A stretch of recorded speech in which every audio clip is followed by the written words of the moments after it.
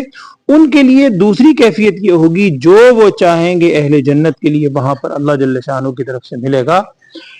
لیکن ایک بات جو ہر وقت مد نظر رکھنی چاہیے کہ یہ جنت میں دخول، جنت میں جانا، اس میں انسان کا کمال کوئی نہیں، انسان کے اعمال کا اس میں دخل ہوتا ہے، لیکن صرف اعمال کی بنیاد پر انسان جنت میں نہیں جائے گا۔ وہ حدیث بھی ہے اور یہاں بھی کیا الفاظ ہیں، ذالک هو الفضل الکبیر، یہ جو ایمان والے اور نیک اعمال والے اگر جنات میں ہوں گے، روضات الجنات میں ہوں گے، یہ اللہ تعالیٰ کی طرف سے بہت بڑا فضل ہے۔ وہ حدیث کا مفہوم آپ کے سامنے ہے۔ ایک مرتبہ رسول صلی اللہ علیہ وسلم یہ بات ارشاد فرمائی تھی اس انداز میں کہ کوئی شخص بھی اپنے عمل کی وجہ سے جنت میں نہیں جائے گا۔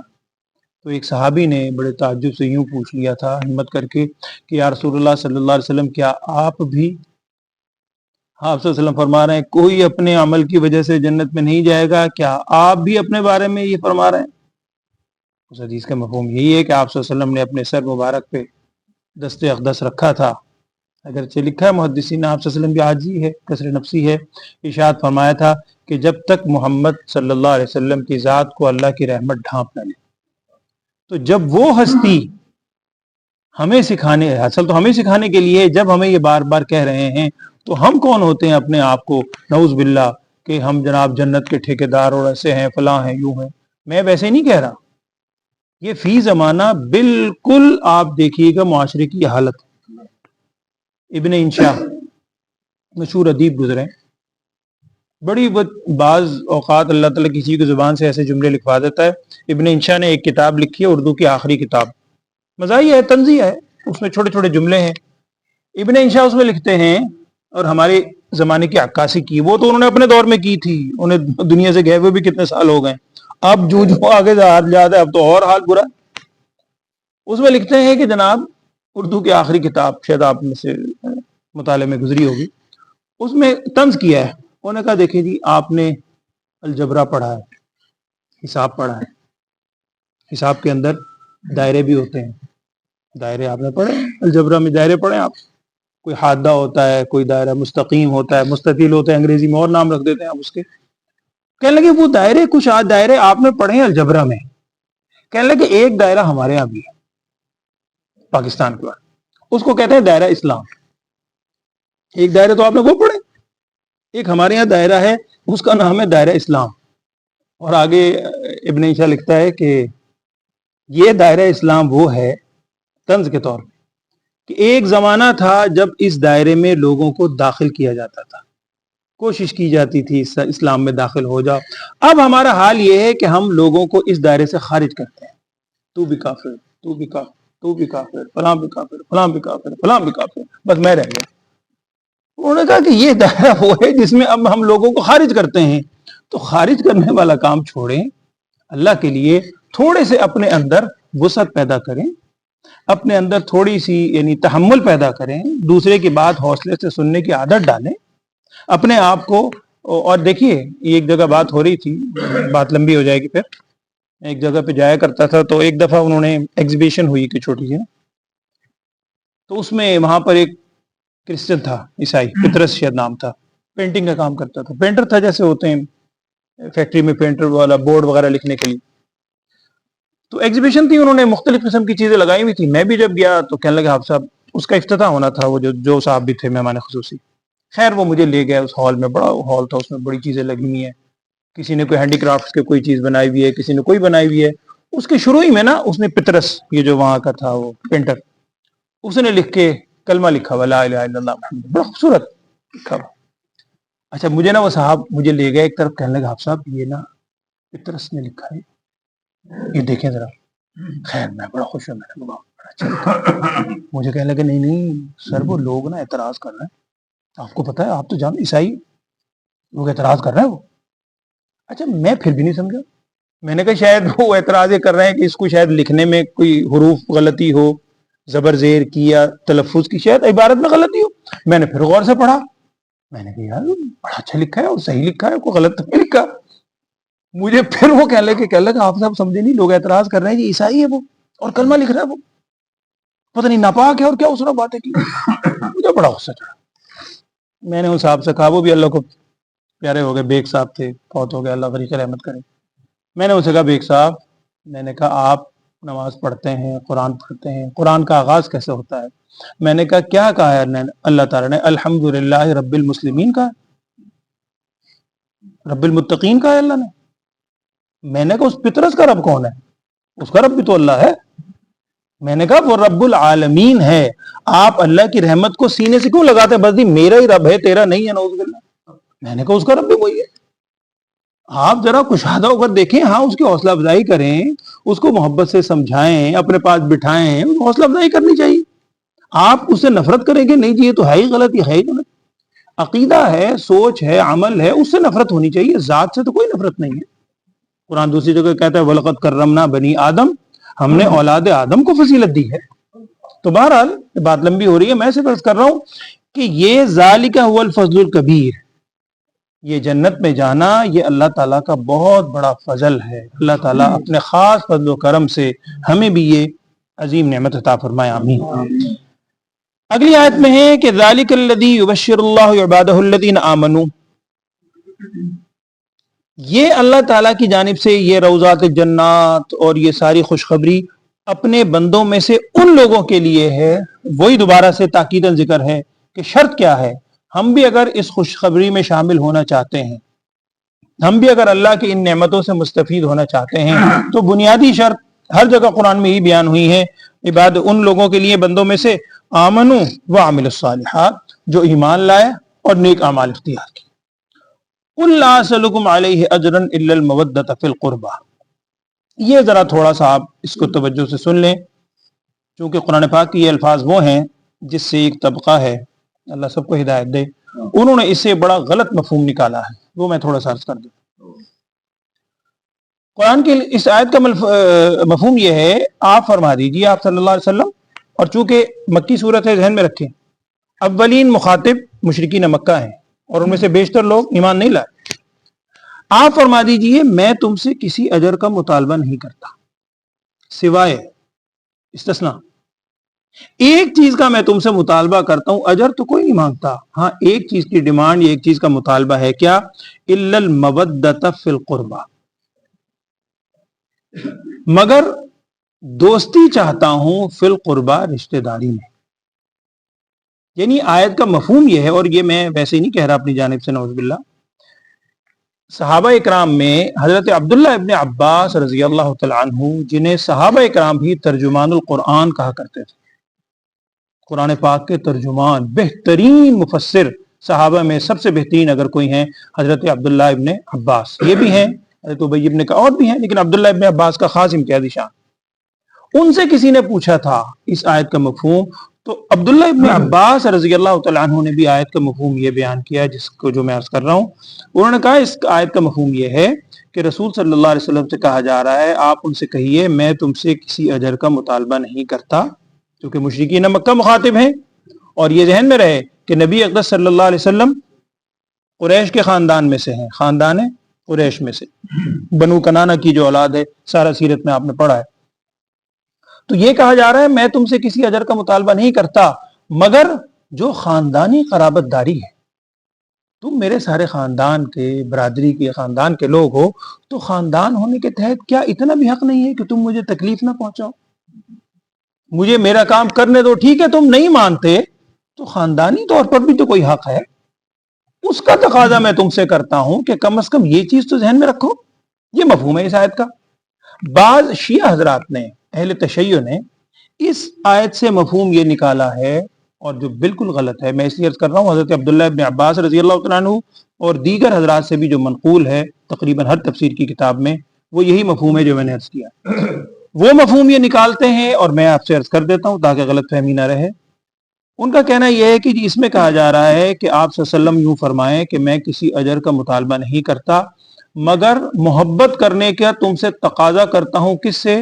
میرے رشتہ داروں کے ساتھ, اہل بیت کے ساتھ.